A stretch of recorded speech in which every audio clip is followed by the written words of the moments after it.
దేవుని పరిశుద్ధ నామంకి స్తోత్రములు. మరి కొలస్సి మన పత్రికను గురించి మనం చెప్పుకుంటున్నాం. కొలస్సి 1:15లో ఆయన అదృశ్య దేవుని స్వరూపి అయి సర్వ సృష్టికి ఆది సంభూతుడై ఉన్నాడు. ఆయన అంటే యేసుక్రీస్తు అదృశ్య దేవుని, అదృశ్యముగా ఉన్నటువంటి తండ్రి అయిన దేవుని యొక్క స్వరూపి అయి సర్వ సృష్టికి, అంటే సృష్టికి మొత్తానికి ముందుగా ఉన్నవాడు, ఆది సంభూతుడు ఆయన యేసుక్రీస్తు. యోహాను 1:18లో ఎవడును ఎప్పుడైనను దేవుణ్ణి చూడలేదు. తండ్రి రమ్ముననున్న అద్వితీయ కుమారుడే ఆయనను బయలుపరచెను. ఎప్పుడు కూడా ఎవరు దేవుణ్ణి, తండ్రి అయిన దేవుణ్ణి చూడలేదు. కానీ ఆయనను ఏ విధంగా ఆయన బయలుపరుచుకున్నాడు తండ్రి అయిన దేవుడు అనంటే, ఆయన రొమ్ములో ఉన్నటువంటి ప్రేమ, అది తండ్రి రొమ్ముననున్న అద్వితీయ కుమారుడు ఆయనని బయలుపరిచినాడు.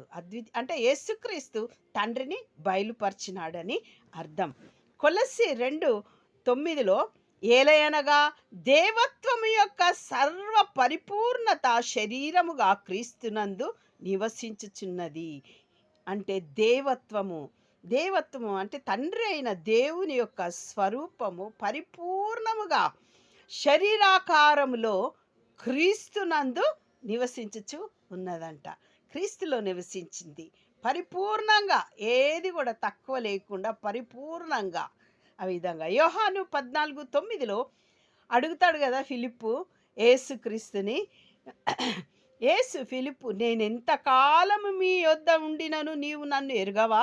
నన్ను చూచినవాడు తండ్రిని చూచి ఉన్నాడు కనుక తండ్రిని మాకు కనపరచమని ఎలా అడుగుతున్నావు?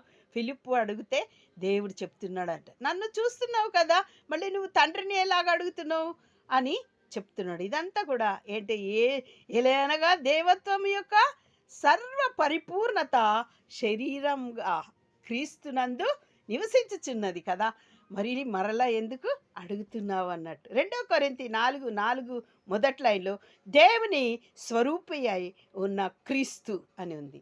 తండ్రి యొక్క దేవుని యొక్క స్వరూపమే యేసుక్రీస్తు వారు. ఫిలిప్పి 2:6లో ఆయన దేవుని స్వరూపము కలిగిన వాడై ఉన్నాడు.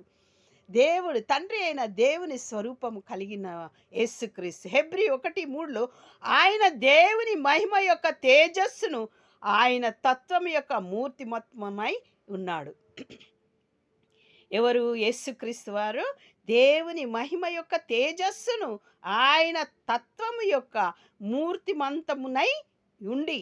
మూర్తిమత్వము అని అంటే ఏంటిదనంటే దేవుని యొక్క సకల గుణాలు కలిగినటువంటి తత్వము, మనస్సును